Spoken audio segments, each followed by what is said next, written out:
Hare Krishna, Radhe Radhe. Welcome to my channel. आशा करती हूँ आप अच्छे होंगे, स्वस्थ होंगे और मंगल में होंगे। पावन पवित्र फाल्गुन मास की विजया एकादशी हर कार्य में, जीवन में सफलता दिलाने वाली विजय एकादशी। आज हम पावन पवित्र फलकारी विजय एकादशी की कथा सुनेंगे। कथा में मैं पूजा विधि भी बताऊंगी सबसे पहले, उसके बाद हम कथा सुनेंगे। कथा पावन पवित्र फलकारी है, बड़ी मन भाव से सुनेगा। बोलिए लक्ष्मी नारायण भगवान की जय, वृंदावन बिहारी लाल की जय, ग्यारस माता की जय। साल फाल्गुन मास की कृष्ण पक्ष की एकादशी तिथि को विजय एकादशी व्रत मनाया जाता है। हिंदू पंचांग के अनुसार इस साल विजय एकादशी सोमवार फरवरी 24, 2025 को है। यह व्रत भगवान विष्णु को समर्पित है। इस दिन भगवान विष्णु की पूजा अर्चना की जाती है और व्रत रखा जाता है। धार्मिक मान्यता के अनुसार विजय एकादशी का व्रत भगवान श्री विष्णु को समर्पित है। इस दिन भगवान विष्णु की पूजा अर्चना करने से व्यक्ति के जीवन में सभी प्रकार के सुख, समृद्धि, ऐश्वर्य तथा शांति आती है। यह व्रत शत्रुओं पर विजय प्राप्त दिलाने में, समस्त कार्यों में सफलता प्राप्त करने के लिए बहुत ही महत्वपूर्ण माना जाता है। इस एकादशी का अधिक महत्व होने के कारण यह व्यापार, नौकरी तथा हर प्रकार से लाभकारी मानी जाती है। विजय एकादशी सुमुहूर्त एकादशी तिथि प्रारंभ होगी 23 फरवरी 2025 को दोपहर 1:55 से लेकर एकादशी तिथि का समापन होगा 24 फरवरी 2025 को दोपहर 1:44 तक। उदया तिथि के अनुसार विजय एकादशी का व्रत 24 फरवरी 2025 को रखा जाएगा। विजय एकादशी पारण समय रहेगा 2025 को समय 2025 फरवरी को सुबह 6:50 से लेकर 9:08 तक। पारण तिथि के दिन द्वादशी समापन का समय रहेगा दोपहर 12:47 पर। आइए अब जानते हैं पूजन विधि। सुबह जल्दी उठकर स्नान आदि से निवृत्त हो जाएं। घर के मंदिर में दीप प्रज्वलित करें। भगवान विष्णु का गंगा जल से अभिषेक करें। भगवान विष्णु को पुष्प, तुलसी दल अर्पित करें। अगर संभव हो तो इस दिन व्रत भी रखें। भगवान की आरती जरूर करें। एकादशी माता की आरती करें, ग्यारस माता की आरती जरूर करें।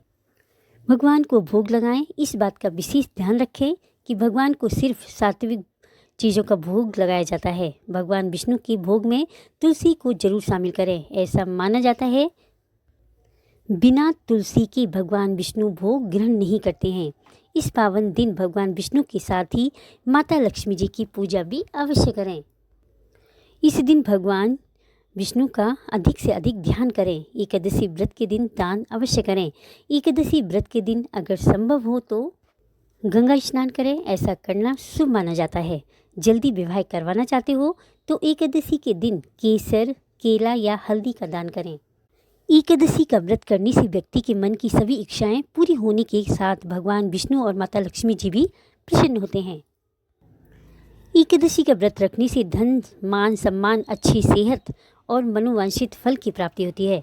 विजय एकादशी व्रत का फल। विजय एकादशी का व्रत करने से व्यक्ति के सभी पाप नष्ट होते हैं और उन्हें मोक्ष की प्राप्ति होती है। इस व्रत को करने से शत्रुओं पर विजय प्राप्त होती है और सभी कार्यों में सफलता मिलती है। धार्मिक मान्यताओं के अनुसार विजय एकादशी का व्रत करने से वाजपेय यज्ञ के समान फल मिलता है। इस एकादशी पर भगवान विष्णु की पूजा करने से जीवन में सुख, समृद्धि और शांति आती है। इस एकादशी की व्रत की कथा पढ़ने या सुनने मात्र से भगवान मनुष्य के सब पापों से छुटकारा दिला देते हैं। इस दिन श्री विष्णु के साथ लक्ष्मी जी का पूजन करने से समस्त मनोकामनाएं पूर्ण होती हैं। एकादशी के दिन पितृ तर्पण से पितर प्रसन्न होते हैं, उन्हें मोक्ष की प्राप्ति होती है। आइए अब सुनते हैं विजय एकादशी की कथा। पावन पवित्र फलकारी है, बड़े मन भाव से सुनेगा।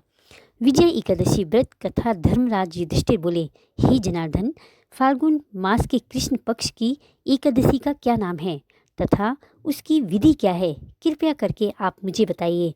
श्री भगवान बोले कि हे राजन, फाल्गुन मास के कृष्ण पक्ष की एकादशी का नाम विजय एकादशी है। इसके व्रत के प्रभाव से मनुष्य को विजय प्राप्त होती है। यह सब व्रतों से उत्तम होता है। इस विजय एकादशी के महत्व के श्रवण व पठन से समस्त पाप नाश को प्राप्त हो जाते हैं। एक समय देव ऋषि नारद जी ने जगत पिता ब्रह्मा जी से कहा, महाराज, आप मुझसे फाल्गुन मास के कृष्ण पक्ष की एकादशी का विधान कहिए।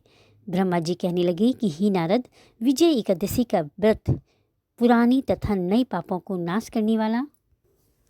इस विजय एकादशी की विधि मैंने आज तक किसी से भी नहीं कही।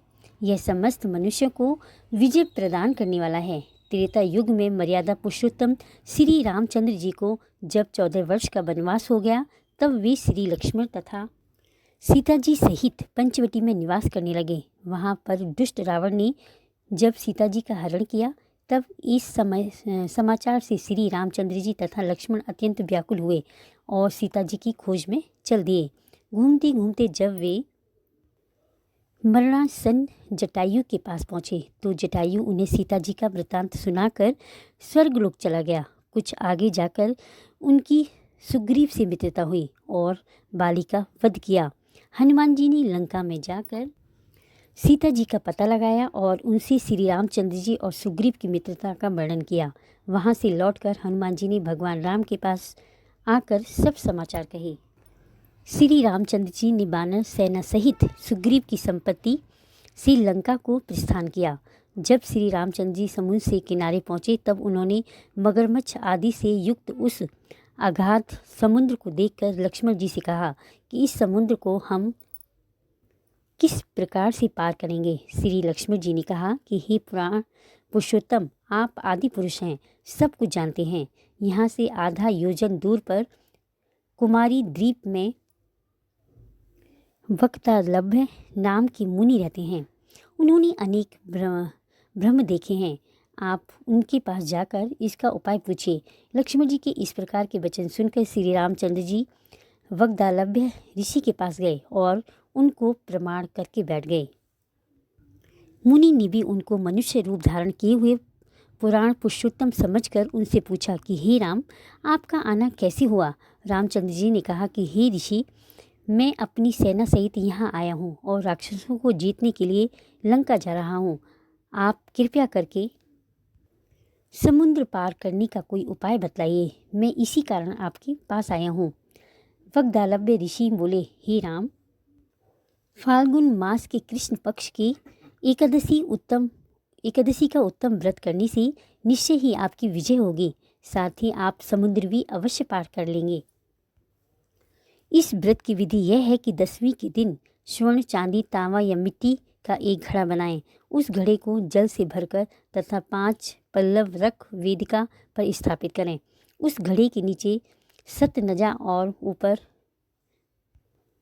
जौ रखें। उस पर श्री नारायण भगवान की स्वर्ण की मूर्ति स्थापित करें। एकादशी के दिन स्नान आदि से निवृत्त होकर धूप, दीप, नैवेद्य, नारियल आदि से भगवान की पूजा करें। तत्पश्चात घड़े के सामने बैठकर दिन व्यतीत करें और रात्रि को भी उसी प्रकार बैठे रहकर जागरण करें। द्वादशी के दिन नित्य नियम से निवृत्त होकर उस घड़े को ब्राह्मण को दे दें। हे राम, यदि तुम भी इस व्रत को सेनापति सहित करोगे तो तुम्हारी विजय अवश्य होगी। श्री रामचंद्र जी ने ऋषि के कथना अनुसार इस व्रत को किया और उसके प्रभाव से दैत्यों पर विजय प्राप्त की। अतः हे राजन, जो कोई मनुष्य विजय विधि पूर्वक इस व्रत को करेगा, दोनों लोकों में उसकी अवश्य विजय होगी। श्री ब्रह्मा जी ने नारद जी से कहा था कि हे पुत्र, जो कोई इस व्रत के महत्व को पढ़ता या सुनता है, उसको वाजपेयी यज्ञ का फल प्राप्त होता है। बोलिए लक्ष्मी नारायण भगवान की जय, एकादशी माता की जय, 11 माता की जय, श्यापति रामचंद्र भगवान की जय, बजरंगबली महाराज की जय, हमारी ठाकुर जी की जय। वीडियो अच्छी लगी हो तो लाइक करें, कमेंट करें, मीनूज़ लाइफ स्टाइल को सब्सक्राइब करें। हरे कृष्णा, राधे राधे।